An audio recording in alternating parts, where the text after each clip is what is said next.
호스트 챗GPT 역량 딥다이브의 저자 이민영입니다. 챗GPT에서 이 GPT라고 하는 거는요, Generative Pre-trained Transformer의 약자입니다. 자, 그런데 여기에서 나오는 이 트랜스포머는 자연어 처리 분야에서 가장 혁신적이라고 알려져 있는 모델 중에 하나인 딥러닝 알고리즘입니다. 그러니까 2017년 구글의 인공지능 딥러닝 연구팀 구글 브레인의 수석 연구원으로 있었던 아시니 바스와니가 발표한 논문에서 제안된 알고리즘입니다. 그러니까 사실상 구글의 엔지니어가 자연어 처리가 가능한 변환기를 개발을 한 건데 그 기술을 사용을 해서 오픈 AI가 먼저 챗 GPT를 세상에 내놓게 된 것이죠. 근데 GPT라는 단어에서도 보여지듯이 챗 GPT는 정답을 말해주는 프로그램이 아니고요. 자연어를 처리하는 언어 모델입니다. 그러니까 어떠한 단어 다음에 확률적으로 어떠한 단어가 오더라라고 해서 그 단어들이 조합되는 방식입니다. 자, 그리고 이 단어 안에 왜 pre-trained라고 하는 말이 있죠. 그러니까 미리 공부한, 미리 학습한. 그러니까 미리 공부하고 미리 학습한 내용 중에서 어떠한 단어들이 확률적으로 뒤에 오는지 이렇게 조합이 되는 방식입니다.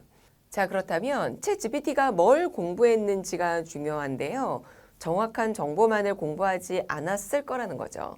그러니까 혹은 잘못된 정보도 공부를 했을 가능성이 충분히 있고요.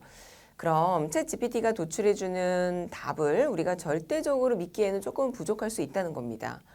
자, 언젠가 뷰카라는 용어가 떠오르기 시작을 했습니다. 아마 들어보셨을 거라 생각이 듭니다.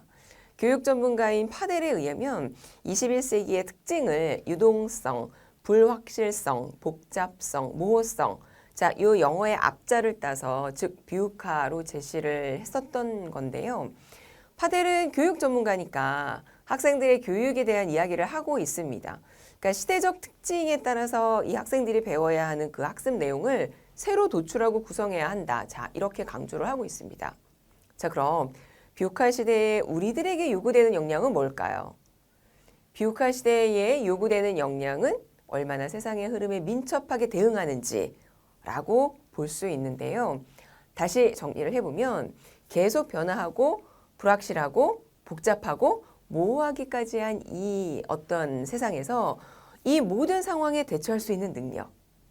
자, 그럼 세상의 변화에 대해서 잘 알아야 되고요. 뭐든 물어보면 왜 척척 답변을 해줄 수 있는 그런 사람을 원한다는 거예요. 챗 GPT가 내어주는 답이 정답이 아닐 가능성이 있다고 했습니다.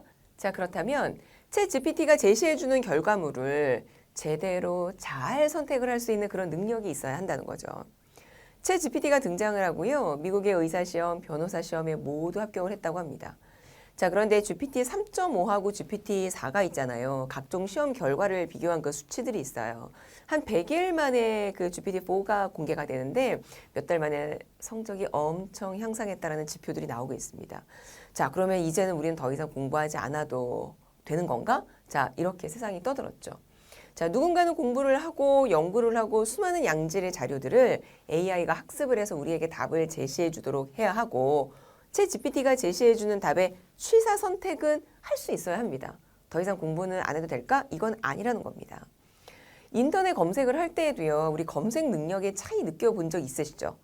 어떤 검색어를 입력을 하는지에 따라서 또는 왜 도출된 링크들 중에서 어떤 링크를 타고 어떻게 들어가는지에 따라서 그 결과가 굉장히 달라졌었죠.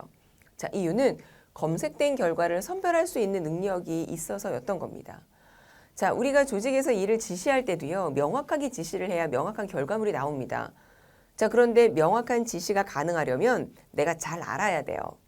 그러니까 내가 우선 업무 역량이 뛰어나야 지시를 잘 할 수 있고요, 피드백도 잘 할 수 있다는 겁니다.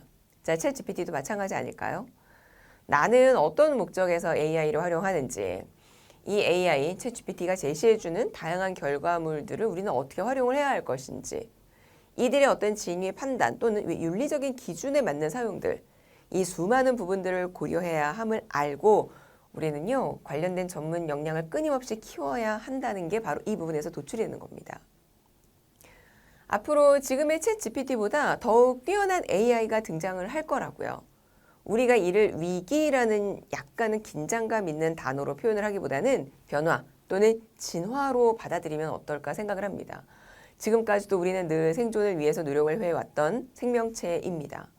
앞으로의 변화와 이 진화에 살아남기 위한 우리의 본능을 잘 살려서 헤쳐나갈 수 있으리라 저는 생각을 합니다.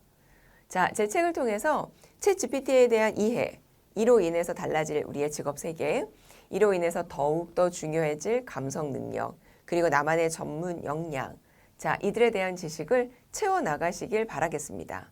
고맙습니다.